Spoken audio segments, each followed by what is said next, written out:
Ngayong gabi, 28 anyos na teacher, paulit-ulit na nilabanan ng kamatayan dahil dinapuan ng autoimmune disease.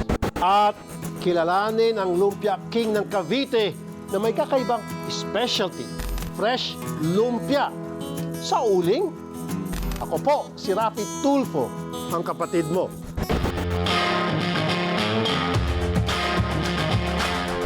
Sumasakit bang ulo nyo? Yung tipong hindi gumagaling kahit inuman nyo ng pain reliever.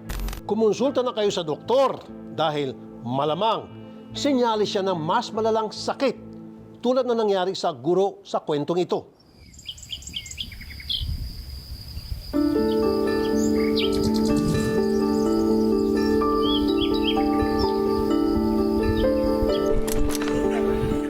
Mountain climbing, beach hopping, family bonding, pati simpleng tawanan. Ito raw ang madalas na pinagkakabalahan ni Crisia Arandia o mas kilala ng kanyang pamilya bilang si Isyang. Isa siyang licensed teacher mula sa Paniki, Tarlac. Pero noon yun. Ngayon kasi, eto na siya. Bumagsak ang katawan. Ang mga daliri sa kamay, pirming nakatupi. Hirap kumilos na mag-isa at kailangan ng tungkod para makalakad. Ano nga bang nangyari kay Teacher Isyang? Company. Sa C3 po. C3. Kwento ng kanyang ate Krishna, December 2019, nang unang ireklamo ni Isyang ang pananakit ng kanyang ulo. Nagsabi siya sa akin, sabi niya, ate, sobrang sakit ng ulo ko. Tinanong ko siya, i-rate mo nga 1 to 10 kung gaano kasakit. Ate, 11, ganun katindi. Dahil may pain reliever ako, sinubukan niya yung gamot ko. Hindi po tumalab. Sa kabila ng matinding sakit ng ulo, tuloy-tuloy daw na pumasok sa trabaho si Isyang na noong panahon yon ay nagko-call center agent sa Maynila. Pero nung papalapit ng Pasko, napansin ng kanyang pamilya na unti-unti nang nagbabago si Isyang. December 24 po, nandito na kami sa Tarlac kasi dito kami magse-celebrate. Iba na yung ugali niya, parang aggressive siya, bigla na lang siya nagagalit. Hindi na niya alam kung nasaan yung mga gamit niya, which is normal naman minsan sa atin yun, di ba, na minsan di natin alam kung nasaan yung mga gamit natin. Palala ng palala. May mga tanong na siya na, sabi ko, ba't di niya alam? Parang nagtataka na po ako, ba't hindi mo alam? Hindi nila ito pinansin nung una. Ngunit nung bumalik na sila sa Maynila, hindi na talaga may tanggi ang kakaibang pagbabago sa ugali ni Isyang. And then bumiyahe po kami sa Manila kasi may shift po kami noong December 26. Nagulat na lang ako, nagte-text siya, ate, paano ba umuwi? Tatawid ba ako ng overpass? Sabi niya. Sabi ko, ba't di mo alam? Oo naman, sabi ko. And then tumawag siya sa mga kaibigan niya, nagtanong kung paano umuwi sa boarding house. Nakarating po siya ng Pateros, which is sobrang layo na sa bahay. So, kinakabahan na ako noon. December 27, 3 a.m., nag-chat siya sa akin. Ate, grabe, hindi ko alam ba't ako nakarating ng Pateros. Kwento ko mamaya. Yun ang exact chat niya sa akin noon. Medyo panatag kasi nakapasok pa siya sa trabaho. Alas 8 ng gabi, noong December 27, 2019, nangyaring insidente na kumumbinsi kay Krishna na dapat nang dalhin sa ospital ang kanyang kapatid. Bigla niya ako nayakap, umiiyak. Ate, nag-hallucinate na yata ako. Ang dami kong nakikita, sabi niya. Anong nakikita mo? Ate, ang daming pinto. Ang daming pinto dito sa bahay na to. Sabi niya, ang daming bumubulong eh. Ate, anong nangyayari sa akin? Mababaliw na ba ako? Nung pagkasabi po niya, wala nang ligo-ligo. Kumuha ko ng damit niya, dinala ko siya agad sa hospital. Pina-MRI po namin, clear. And then sabi po ng doktor, MDD daw po. So major depression, ganun. Mabilis na lumala ang karamdaman ni Isyang. Umabot sa puntong halos wala na ito sa tamang wisyo. Inuwi ko po siya sa Tarlac. Malala na po talaga. Paulit-ulit yung tanong niya, kahit po yung tatay namin napatay na, tinatanong niya kung nasaan. Asan si mama? Nasa abroad pa ba si mama? So parang iba na po talaga yung ugali niya. Minsan hindi na siya nagsasalita. Tapos nakatulala na lang. Dinala namin sa albularyo. Walang nangyari. And then January 2, nag-decide na ako na, sabi ko, kinausap ko na lahat. Kailangan na ito dalhin sa i-admit kasi iba na talaga. Kasi nagwawala na siya. Sabi ko, hindi na tayo kilala. Kung kani-kanino na sila nagpatingin. Pero wala raw talagang makatumbok kung ano ang sakit ni Isyang hanggang sa nakumatos na siya. Pagdating po doon, hindi po agad nakita yung sakit niya. Hanggang sa nag-seizure na siya. Nung nag-seizure siya, halos minuto na. Kinausap namin yung doktor kung ano magandang gawin. Sabi po nila hindi po agad-agad, hindi pa po nila masusure hanggat hindi po siya na spinal tap. Hanggang po sa na-coma siya. Umabot po ng 1 month mahigit. Hirap na hirap si Nanay Nora na tanggapin ang nangyayaring ito sa kanyang anak. Mahigit 2 dekada ng OFW sa Middle East si Nanay Nora. Tiyempo pa ang pagkakasakit ni Isyang sa kaisa-isang bakasyon niya sa Pilipinas makalipas ang ilang taon. Kasi dito yung oxygen sa bunganga, bawal daw yung tubos sa bunganga na tumagal, baka infection. Dito sa liig sa binutasan at naka-NGT. At wala na siyang mala, hindi na niya kami kilala. Medyo matagal na kami, pinauwi na lang kami ng doktor dahil walang pag-asa. Doon na nga tinaningan ng doktor si Isyang. Pero ayaw magpatinag ng kanyang pamilya. Sabi po ng doktor, wala na pong pag-asa. Kung sakaling mabubuhay man siya, lantang gulay na siya. Kung sabi ng mga nurse ko, ako sa inyo, i-give up nyo na kasi pagod na siya. Pero kami pong magkakapatid kasi nilaban po namin talaga siya eh. Nung napapansin na po ni Krisha na nawawala na siya sa sarili niya, sinabi niya sa akin, ate, ilaban mo ako ha, ilaban niyo ako. Kahit anong mangyari, wag niyo ako bibitawan. Yun tumatak po sa akin yun. Tsaka mahal na mahal ko po yung kapatid ko na parang hindi makukumpleto, hindi kami maging masaya kung mawawala siya kasi mabait po yung kapatid ko. Ang saya at sigla na ipinamamalas ni Isyang sa kanyang pamilya nung siya'y malakas pa, ibinuhos naman nila ngayon para sa kanya. Kasabay ang matinding dasal, unti-unti ring bubuti ang kanyang kondisyon. Nakabangon din si Isyang mula sa pagiging bedridden, nakatayo, nakalakad, at unti-unti bumabalik ang sigla sa pagkain. Asawa ng Diyos, ma'am. Nung naiwi po namin, dito po siya gumaling. Dito po siya mas naka-recover. Tumaba siya hanggang sa... Bumalik na naman po sa normal. Pero yung kamay po niya talagang galon na. Tsaka yung paa niya. Ngunit hindi pa pala tapos ang kalbaryo. Kung kailan tuloy-tuloy na sanang nakakalakad muli si Isyang, nagsimula naman ang kanyang mayat-mayang seizures. Dinala ko pa sa hospital, ma'am. Sabi ng doktor, ICU na naman. Talagang sabi ko, saan ka na naman kami kukuha? Kasi wala na, ma'am eh. Nahiya na kami sa mga tao kasi ang dami na pong tumulong nun eh. Yung naiwan ko pong savings sana na para po sa family kasi ako yung nagpapala sa mga pamangkin ko. Binigay ko po lahat. May naiwan naman po siyang savings ng mga 40K. Akala ko magiging enough na yun para mapagaling siya kasi ang sabi nga po, depression. Hindi pala yun yung sakit niya talaga. And autoimmune encephalitis po pala. May pag-asa pa bang matuldukan ng paulit-ulit na kalbaryo ni Teacher Isyang? Alamin sa pagbabalik ng Kapatid Mo.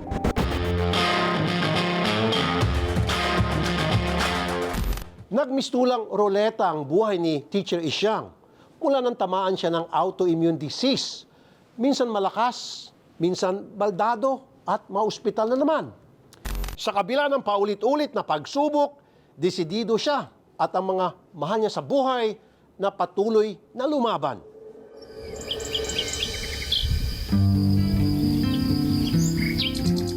Nung alam na niyang nawawala na siya sa sarili niya, ate, ilaban mo ko ha, ilaban niyo ako kahit anong mangyari ate. Please, sabi niya. Ate, ito yung ATM ko, ito yung password. Ito yung cellphone ko, ate, ito yung password. Binigay po niya lahat sa akin. Ate, please lang, baka mawala ako, hindi pwede. Sabi niya. Ayun po ma'am, binigay po niya sa akin lahat. Kabilin-bilinan daw ito ni Isyang sa kanyang ate Krishna nung nararamdaman niyang lumalala na ang kanyang sakit. Ito ang dahilan. Kaya kahit tila sinukuan na sila ng mga ospital, patuloy ang paninindigan ng kanyang pamilya na siya'y gagaling. Yung kanyang paa po ay talagang hindi na po tuwid. Yung dalawang paa niya. Naisip ko, baka po talaga pagdating ng araw, hindi na siya makakalakad. Kaya talagang lagi akong pumupunta dito para talagang materapi si Isyang. Sinubukan ng aming team na makausap si Isyang tungkol sa kanyang pinagdaraanan. Sa totoo lang po, hindi ko na po talaga maalala eh. Hindi ko na po talaga maalala yung nangyari sa akin dati, yung kung paano sumakit yung ulo ko. Bagamat marami-rami siyang walang maalaala, hindi raw niya nalilimutan ang kagustuhan niyang lumaban para na rin makabawi siya sa kanyang pamilya. Sa awa ng Diyos, okay naman na po. Mas okay na po, sobrang okay na po. Ang layo na po ng recovery ko. Kaya kong maghugas ng plato, maglaba, magwalis, sa tulong ng walker ko, ganyan. Ang nahihirapan po kung minsan, dahil sa ganito po yung sitwasyon ng kamay ko, magsulat. Pero pinapractice ko po yung pagpirma, kapag may mga kailangan po, ganun. Subalit, ano ba talaga ang karamdamang dumapo kay Isyang? Pag sinabi mo kang encephalitis, yung medical term na yon, brain talaga yon, and can be the spinal cord kasi connected. But basically, the encephalitis is the brain. Kaya, ang litis sa medicine ay pamamaga. So, encephalo is brain encephalitis. Common cause ng encephalitis ay infection, virus or bacteria or fungus or parasite. Pero meron ding autoimmune na tinatawag. Kung meron sigurong mga bacteria that has vaccination or bakuna, baka that could help. Now, dun naman sa autoimmune causes ng encephalitis, that one, since medyo autoimmune nga siya, ganun rin, infection can trigger autoimmune, our body, our immune system, but wala siyang ma-pinpoint na cause to trigger it. Ang tanong, may lunas ba sa sakit na ito? Meron namang gamot ng encephalitis, pero yun nga, dahil iba-iba siyang klase, iba-iba ang cause, so iba-iba din yung management mo. For example, virus, no? Virus, meron tayong antiviral medication. Minamanage na lang natin kung ano yung symptoms nila pag dumating sa atin. Yun, medicine na siya. Pampawala ng pamamaga, pampawala ng inflammation dun sa brain. Just the same with other causes of encephalitis. We use mga medicine to improve yung function ng brain at that time. Maalis ang pamamaga, maggamot kung nagkukumbulsyon. Oo, tapos yun, kung merong appropriate antiviral medication, we give it. Pero kung wala, we just manage the acute problem. Tapos, supportive management, kumbaga. Abay, good news yan. Malaking bagay din daw ang ginagawa ngayon ng pamilya ni Isyang na buong pusong tulong at suporta sa kanyang paggaling. Hindi magkagaya nung sa pasyente natin, nagkaroon siya ng behavioral, sabi niya kanina parang ngayon wala na siyang inhibition to say anything. Dati, she can control whatever she wants, yung mga things na sinasabi niya. Pero yung inhibition nawala. Yung mga ganon, you have to understand them, you have to be patient with them. At kung maaari, meron tayong mga therapy din na ginagawa for that. Kung iba, merong convulsion, anti-seizure medication naman. But still, patience and proper or tiyaga sa pag-aalaga sa kanila to manage the deficit, yun ang makakatulong. Sa huli, buo ang paniniwala ni Isyang at ng kanyang pamilya na magtatagumpay din sila sa kalbaryong ito. Si mama ko po talaga ang pinakaano po talaga, si ate ko po talaga sa maintenance ko po. Si lolo ko po talaga pinaka at si ate ko po talaga, Krishna. Sa financial support, sa lahat-lahat po talaga, wala po akong masabi sa kanya. May iyak po talaga ako kasi hindi ko po talaga maano kasi ang dami niya pong sorry. Kasi hindi niya ako obligasyon pero ang dami niya pong natulong talaga sa akin. Sobra po. Si mama ko po, hindi niya na po kaya. Pero ginagawa po rin yung best niya para po matulungan niya po talaga ako. And laban lang. Hindi, alam ko minsan napapagod ka na kasi yung sitwasyon mo nga, minsan kailangan mo pa rin ng tulong kapag naliligo ka. Sigaw mo, ate. Okay lang, laban. Nalaban tayo, diyan ka na eh. Malapit na. Ang laki na pinagbago mo. Kaya malaki yung, improvement mo. So lalaban lang. At saka lagi kang magpe-pray. Kasi yun talaga yung nagpagaling sa'yo.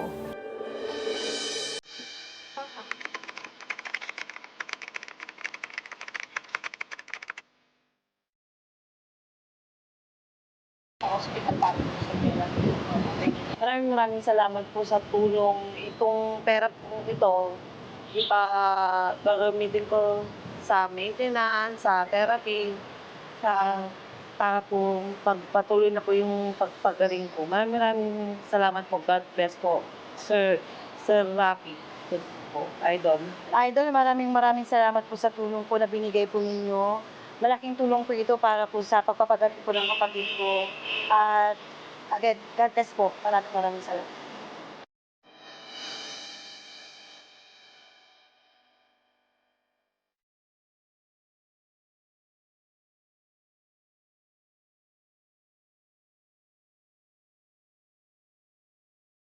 Dasal namin na makahugot pa ng lakas si Teacher Isyang upang patuloy ang kanyang propesyon na nagsisilbing gabay sa mga pag-asa nating bayan, ang mga estudyante. Susunod, makikilala na natin ang Lumpia King ng Cavite. Jack, matatakam kayo sa pagbabalik yan ng kapatid mo.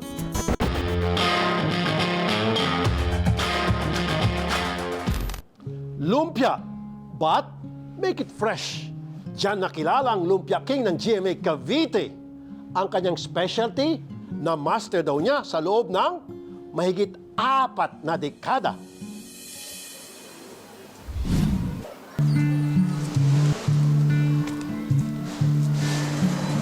Katatapos lang mananghalian ni Mang Nardino, pero namimili na siya ulit ng mga sangkap pangluto. Tirik na tirik ang araw, subalit matyaga pa rin naglakad si Mang Nardino mula grocery pa uwi.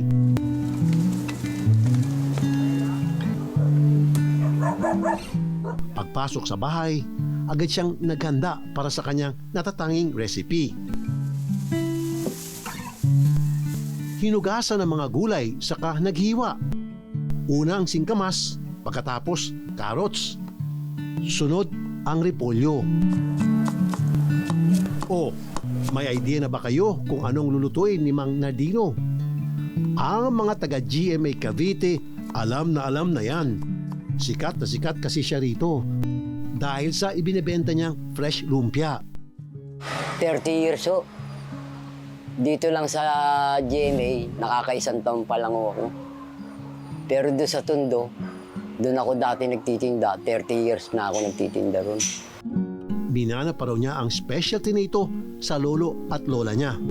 Sa ninuno namin, sa lolo ng lolo ko, dati nagtitinda siya kasi may edad-edad na rin, kaya hindi na siya nagtinda. Pinamana na sa akin. First time at eksklusibo. Dito niya ibinahagi sa kapatid mo ang kanyang mga sikreto. Secret formula number 1. Ang mga hiniwang gulay, pinagsama-sama sa isang kaldero, saka isinasalang sa nagbabagang uling. May nilalagay dyan sa ilalim na mantika at saka bawang, sibuyas. Nasa ilalim na. Tapos, ngayon, ito, ginaganyan na siya. Pagka pagka medyo mausok-usok na yan, medyo luto-luto na yan. Secret formula number 2. Ang sarsa sa fresh lumpia na original recipe. At wala talagang binago mula pa sa kanyang lolo sa tuhod. Sabay-sabay ito yung toyo na pagka medyo kumulo-kulo na yan, yung cornstarch na yun, inuunti-unti nilalagay pag kumulo na yan. Tapos nilalagyan ng dikdik na bawang, nilalagay rin dyan. Secret formula number 3. Ang kalandi uling na lagi niya rin bitbit. Tapos meron siyang kalan dito, ayan ang kalan niya, uling. Para hindi siya malata. Pagka kasi kung diniretso mo na sa kalan na may apoy, lalata yung gulay na yan. At ang secret formula number 4 na siya ring dahilan kaya nag-viral siya sa social media. Ang kanyang paninda, nakitang-kita namang singbigat na niya. Sukbit lang niya sa kanyang balikat. Oo, wala nang patumpik-tumpik bang ibinahagi ni Mang Nardino sa kapatid mo ang lahat ng kanyang sikreto. Dahil ang tanong, kaya niyo ba ito? Kahit tila pasan ni Mang Nardino ang mundo sa tuwing naglalako, Sulit naman sa tuwing isa-isang maglalapitan ng mga parokyano mula sa mga kapitbahay, mga estudyante at mga manggagawang naka-break time. Patok na patok ang fresh lumpia ng ating Lumpia King. Okay naman siya. Mura pa. Hindi lang daw masarap yan ha, abot kaya pa. Kung pinasasarap ni Mang Nardino ang fresh lumpia para sa kanyang customers, deserve din niyang masarapan kahit papaano sa buhay. Ang natatangi naming regalo sa kanya, yan ay sa pagbabalik ng kapatid mo.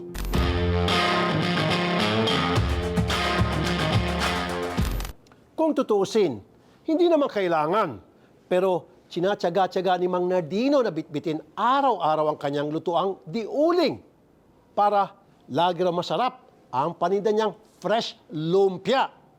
Ngayon, may espesyal na sorpresa tayong ibinalot para kay Lumpia King.